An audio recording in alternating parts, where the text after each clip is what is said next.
What is up, you guys? It is your boy Phoenix Brenton here, and welcome to today's video. In today's video, we are going to be talking about the Minnesota Vikings.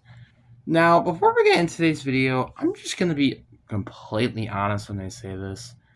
I am very frustrated about something about this video because I did upload this video. Fun fact. But since, and I don't know why, this video got deleted or removed or something, I could not find this video, which just astoundingly frustrates me. And it looks like this video was actually supposed to come out today when I'm recording this video. Well, that's freaking annoying. Well, whatever. But before we get today's video, like and subscribe. We're on the road against 700 subscribers. I have a playlist of every single team in the NFL, and if your favorite team hasn't been there yet, it's probably because I haven't recorded a video yet. And also comment down below any team you want to see. But anyways, enough said. Let's get in today's video. And starting off, let's talk about their free agency. Where, in a nutshell, after literally looking at this over a video not too long ago, this team did not do much during the offseason. The only stuff they really did were sign Kyler Murray and sign Jauan Jennings, which literally was just the past month. So, yeah. And also, on another note, which I actually did forget to make a video of this, so I'll just put it in this. Well, actually, I might make a short of it. That Devontae Wyatt did end up getting signed. I didn't mention it, but just let you guys know, Devontae Wyatt did get a contract extension, which I'll talk about that one probably in a short. But yeah, so the Vikings went and added like just a couple of pieces.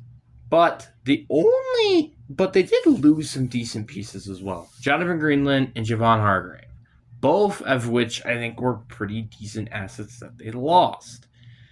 And also they lost Jonathan Allen as well, which I forgot about that one too. Jonathan Allen was another player that they lost. So what they did during the draft?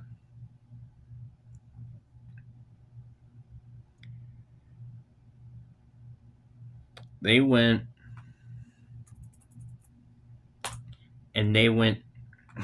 sorry. What the frick? Okay, this is just getting annoying. They went and drafted Caleb Banks at the first pick, which was probably doubtably the best, or definitely the best defensive tackle in this class, which the only reason why I guess getting freaking annoying at this point. Which the only reason why I think this is a good pick was or the only reason why it's a little bit of a confusion whether or not this is a reach or not was because he had a foot injury before the NFL draft even happened, which was very, very, well, surprising to say the least. And that made things a little bit more complicated. And okay. I'm just literally, I don't know why I'm having so much complications, but I'm just trying to look up the freaking draft haul of the Minnesota Vikings in 2026. And it's saying, you know what? Frick you. We're not going to let you see what the frick this haul is. And I'm like, oh, great. Heal me. You know? Just like, what the frick, man? Just, oh, thank you. Now you finally show me. Okay. They also went and drafted players again like Jake Golday, Dominique Orange, Caleb Turner. Like, they did have a relatively good draft, and I think they did what they needed to do, except the factor that they went and drafted a running back in round 6. And that's probably one of the biggest problems they had, I feel like, in their offseason, was just not having a good running back. for the foreseeable future. Like, I like Jordan Mason. Jordan Mason's a solid running back for the future for this team. But who's it outside of that? That's my question. And do you think a 6th round pick is really going to solve that issue? I just don't think so. But I feel like, really, to be honest, I mean, honestly, besides the quarterback position, I really like this offense. The offensive line is solid. The wide receiving core is good, or arguably the best in the league. TJ Hawkinson, one of the best tight ends. And then you have a defense which is literally made by Brian Flores. So it's always going to be good, no matter who you have. You could probably have sticks and stones and be a decent defense. I don't know how, but he will do it. Because, like, literally, I'm not kidding. Looking at this defense, like, it's just so bland. It's just mid. Literally. But their offense, I feel like just all revolves around their quarterback position. If it's well, this team is probably going to be one of the best teams in the league. If not, they're probably just going to have another mediocre season like they did last year. That is literally all I have to say about this team. This team kind of does, like, it's like, yeah, I think at worst, this team is probably going to get maybe like a top 15 draft pick. At worst. At best, this team can definitely make a decent playoff run. At best. But that's about it. And also, taking a look at their schedule here, they do kind of get a kind of easy schedule here, which is they go against the NFC South, which is just a very easy division. And they also, I believe, go against the AFC East as well. So, some very arbitrarily easy games for them, which is kind of a relief. While their, differentiate games are the 49ers and what was the other one? Is it, no, it's not the Saints. Or is it the Dolphins? I think it's the Dolphins. So they kind of get a little bit of an easy schedule, except the division games that they have.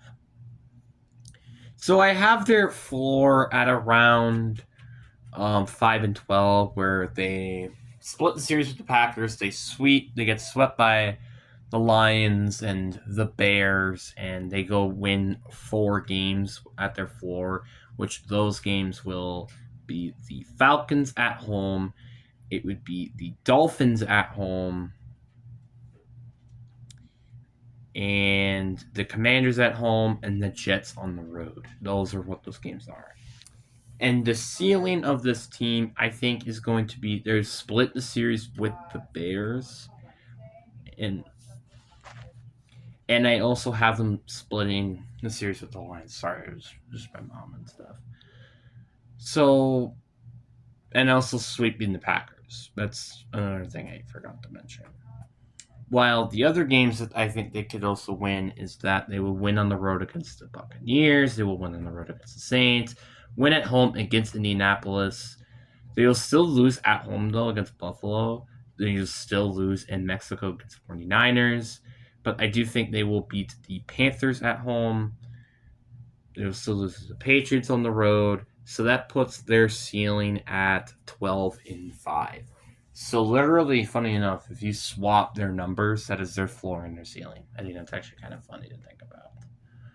So I think, like, again, this team can be really good this year, but it also could be just kind of just a mediocre team that's last place in their division easily. Because that's just the world they live in. Because of their quarterback situation. Like, I will say this once, and I'll say it again. If Kevin O'Connell just had a decent quarterback under center, like, that offense is insane.